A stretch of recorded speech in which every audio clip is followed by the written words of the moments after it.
They came dressed in iron and certainty, riding beneath banners heavy with centuries of belief. On a rain-soaked field in northern France, the greatest military class Europe had ever known gathered with laughter on their lips, and glory already counted. These men were not merely soldiers.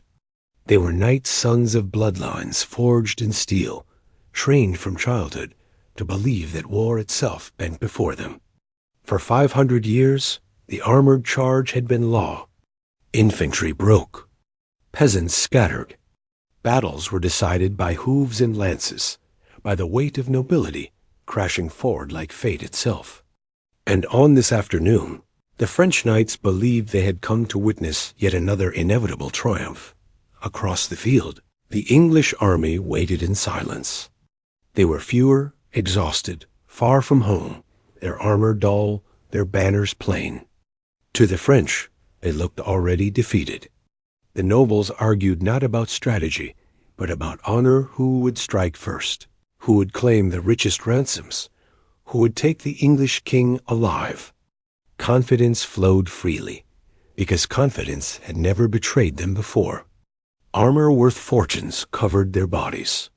Horses bred for war stamped impatiently beneath them. This was how wars were won. This was how wars had always been won. But beneath the surface of this glittering confidence, something old was already cracking. The field itself was wrong. Days of rain had turned the soil into sucking mud, thick and treacherous. The slope favored the defenders, forcing any advance uphill through broken ground. To a careful commander, these details would have mattered. To men raised on stories of invincible charges, they did not. Knights did not adapt to fields. Fields yielded to knights. That belief had never failed until now. Among the English lines stood men the French barely acknowledged. Archers in wool and leather, commoners, some were farmers, some laborers, some criminals spared punishment in exchange for service. Their weapons looked unimpressive. Long staves of yew, no metal shine, no noble decoration. To the French elite, these men were an afterthought, an irritation soon to be ridden down. They did not understand that these archers were not amateurs. They were the product of law and obsession. Men who had trained since childhood, because their king demanded it, because the bow had become part of their bones. As evening approached, the storm clouds gathered again. Rain slicked armor and soaked the earth. French laughter carried across the field as they trusted steel to protect them from weather and war alike. In the English ranks, there was no laughter-only preparation. Quiet hands checked strings. Stakes were driven into the ground. Trenches were deepened. The hillside was transformed, slowly and deliberately, into something unnatural. Not a battlefield, but a trap. Night fell with the two armies staring at one another, divided by more than distance.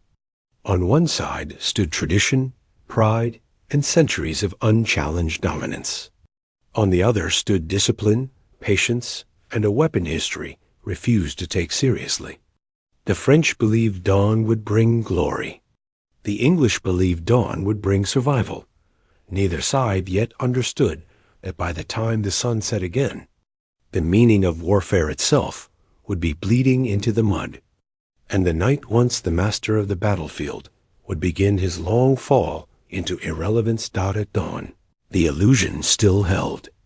The French host stretched across the horizon, armor glinting beneath a pale sky, banners snapping in the damp wind like declarations of inevitability. This was not merely an army, but a spectacle of power, a living monument to the belief that nobility and violence were inseparable. Knights adjusted visors, horses pawed at the ground, and priests murmured blessings that had sanctified slaughter for generations. Across the slope, the English remained unervingly still. Their king had ordered something unthinkable. His nobles dismounted, stepping down into the mud to fight beside common men.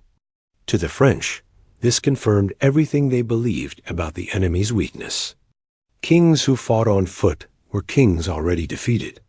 What they did not understand was that this was not an act of desperation, but calculation. The English longbow, dismissed as a peasant's tool, waited silently in thousands of practiced hands, its power born not from elegance, but repetition. English law had forced men to train weekly, year after year, until the bow reshaped their bodies and instincts. These archers did not aim with hope or panic. They aimed with muscle memory carved into bone. When the first French advance finally began, it was hesitant, disorderly, driven by impatience rather than command. Hired Genoese crossbowmen moved forward without proper cover, their equipment ruined by rain, their strings slack and powerless, while behind them impatient nobles pressed forward, already furious at being delayed by men they considered expendable. Then the English bows spoke, not in single shots, but in a sustained roar that witnesses would later compare to thunder tearing the sky apart. Arrows rose in black clouds and fell with terrifying rhythm, not as chance missiles, but as deliberate, relentless rain. The crossbowmen broke almost instantly, struck down faster than they could reload, and when they fled back toward their own lines, panic spread like fire. French knights, enraged at the retreat, cut them down without mercy, slaughtering their own allies in blind fury. In that moment, something irreversible began.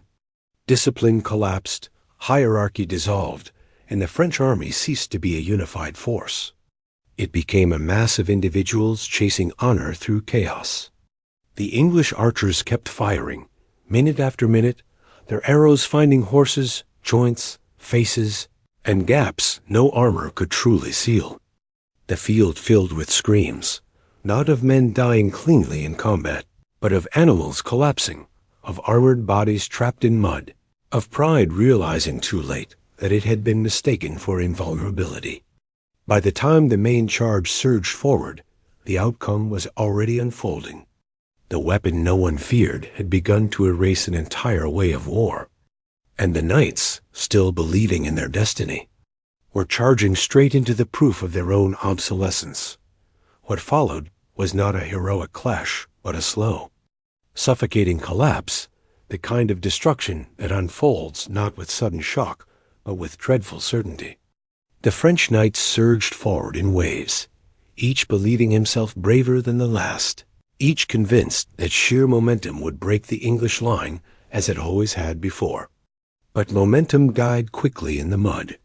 Horses slipped, stumbled, and fell, their massive bodies crashing into one another, creating walls of flesh and steel that trapped the riders behind them. Knights who fell found themselves pinned beneath their own armor, the weight that once protected them now pressing them into the earth like a coffin lid. Arrows continued to fall without pause, not fired in desperation, but with methodical calm, striking wherever movement remained. Visors rang like bells under repeated impacts, joints split, and exposed flesh disappeared beneath bodkin points. Men trained their entire lives to fight upright, and mounted now discovered they could not even stand. Those who tried to rise sank deeper, their strength bleeding away with every frantic motion. Discipline, the very foundation of knightly warfare, had become impossible. The field was too narrow, the ground too broken, the fear too contagious. Orders could not travel through screaming horses and collapsing bodies. Commanders shouted, but no one could hear, and even if they could, there was nowhere left to maneuver. Knights trampled their own foot soldiers, crushed comrades beneath hooves, and shoved rivals aside to reach the front, desperate for a final act of glory before the nightmare closed completely. Each new charge only fed the pile of dead and dying that clogged the slope, turning advance into strangulation. Meanwhile, the English line held, not because they were stronger or braver, but because they were organized. Archers stepped forward when their quivers emptied, pulling arrows from corpses and firing them back into the mass of advancing armor, recycling death with grim efficiency. When arrows finally ran low, they did not retreat. They advanced, wielding mallets, knives, and wooden stakes, finishing knights who could no longer move, men worth fortunes reduced to helpless targets in the mud. There was no duel, no exchange of honor, no moment of recognition between equals. Nobility died anonymously, faces buried, names unheard, armor stained beyond recognition. What had once been the most disciplined military class in Europe now existed only as a panicked crowd, each man fighting not the enemy, but the ground, the weight of his own gear, and the realization that everything he had been taught about war was wrong. By the time the sun began to sink, the battlefield was no longer contested. It was saturated. The charge that was meant to decide the day had instead consumed the army itself. And the knights, still pushing forward out of habit and pride, were marching not toward victory, but into a lesson history would never allow them to forget. By late afternoon, the battlefield itself had become the most merciless force present, a silent executioner shaped by rain, blood, and human error. The slope that once seemed a minor inconvenience now worked like a grinding machine, pulling men downward and holding them fast. The mud thickened with every fallen body, turning armor into an anchor rather than a shield. Knights who slipped could not rise again, their joints locked, their breath crushed beneath steel and weight, their vision filled with nothing but boots, hooves, and the churn of bodies passing over them. Horses screamed as arrows shattered eyes and tendons, collapsing in spasms that sent riders flying into heaps of metal and flesh. Each fallen mount created another barrier, another obstacle that broke the charge into fragments. What had begun as waves of attack dissolved into isolated clusters of men trapped among the dead, swinging swords that could barely be lifted, striking at shapes they could not clearly see. The English archers watched this destruction unfold with grim understanding. They did not rush. They did not waste motion. They stepped forward only when necessary, stabbing downward into visors, hammering helmets, ending struggles with tools never meant for knightly combat. The field absorbed everything blood, pride, lineage, until rank and title meant nothing at all. Dukes died beside squires, princes beside hired men, all reduced to the same slow suffocation beneath layers of steel and mud dot as the slaughter deepened. Desperation replaced arrogance. French nobles fought one another for space, clawing toward the front, not out of courage but terror, believing that forward motion was the only escape from the nightmare behind them. Those who attempted retreat found none. The press was too dense, the ground too treacherous, the panic too complete. Arrows still fell, fewer now but just as deadly, each strike a reminder that the battlefield was no longer governed by rules of honor or tradition. It was governed by physics, by gravity, by exhaustion. The English line remained intact not because it advanced, but because it did not need to. Time itself worked in their favor, each minute adding weight to the French collapse. When some knights finally reached the English men-at-arms, they arrived already broken, weapons dulled, strength spent, and were dispatched without ceremony. There were no heroic stands, no turning points, only a steady conversion of living men into obstacles for those behind them. The field did not merely witness the destruction of the French nobility. It participated in it, consuming the very symbols of power that had once ruled Europe's wars. And as daylight began to fade, the truth settled over the carnage like mist. The ground itself had chosen a side, and it had chosen against the night dot as the battle dragged toward its end. Something darker than defeat settled over the French host, the realization that honor itself had become a trap. Men who had been raised on songs of glorious death now found that death here was neither glorious nor swift. It was slow, choking, and anonymous, delivered by mud and common tools rather than noble blades. Yet even as survival became impossible, many knights could not abandon the beliefs that had shaped their entire lives. Retreat meant shame, and shame was worse than dying. It was in this atmosphere of collapsing certainty that one of the most haunting episodes of the day unfolded. A king, long blind and carried to the field by loyalty rather than sight, refused to leave while others still fought. He could not see the arrows falling, the bodies piling, or the hopelessness written across the field, but he could hear the chaos, smell the blood, and feel the ground tremble beneath the dying charge. When urged to withdraw, he chose instead to advance, not out of strategy, but conviction. To him, kingship meant presence, and presence meant sharing the fate of his men. Knights bound their reins together so he could be guided forward, a chain of doomed loyalty moving into the storm of death. They struck at shadows and sound, blades flashing briefly before being swallowed by the mass of bodies and arrows. They did not break the English line. They did not change the outcome. They simply vanished, cut down almost instantly, their courage preserved only by those who later found them still bound together in death, weapons clutched in lifeless hands.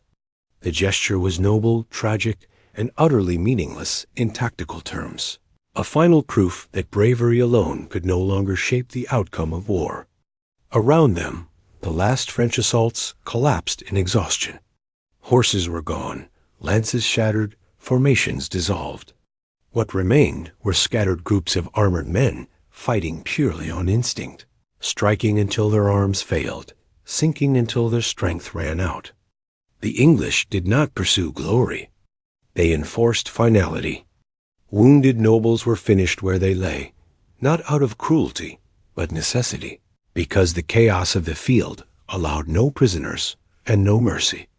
As darkness crept across the slope, the cries weakened, then stopped, replaced by the wet sounds of movement among the dead as survivors searched for threats that no longer existed. The battlefield was littered with symbols of power rendered useless, broken crests, twisted armor, banners trampled into the earth. The cost of honor lay everywhere, paid in bodies that would never be ransomed, names that would never command again. By nightfall, it was clear that something far greater than an army had been destroyed. An idea had been tested and found wanting. The knight had ridden into battle, believing courage could defy reality. Instead, reality had demanded payment, and it had taken everything that morning, did not arrive with triumph or celebration, but with silence so heavy it felt unnatural. The rain had stopped, leaving behind a field transformed into a graveyard without order or dignity. Mist clung low to the ground, drifting over piles of armor and broken bodies, over banners once carried by men who believed themselves untouchable. Crows gathered in such numbers that chroniclers later wrote they could barely rise after feeding, their wings weighed down by noble flesh. The English emerged cautiously from their lines, weapons still raised, expecting some final trick of resistance, but none came. What lay before them was not an army, but the remains of one, scattered and crushed, its power dissolved into mud. Princes, dukes, counts, and lords lay indistinguishable from squires and mercenaries, their wealth and lineage stripped of meaning by death.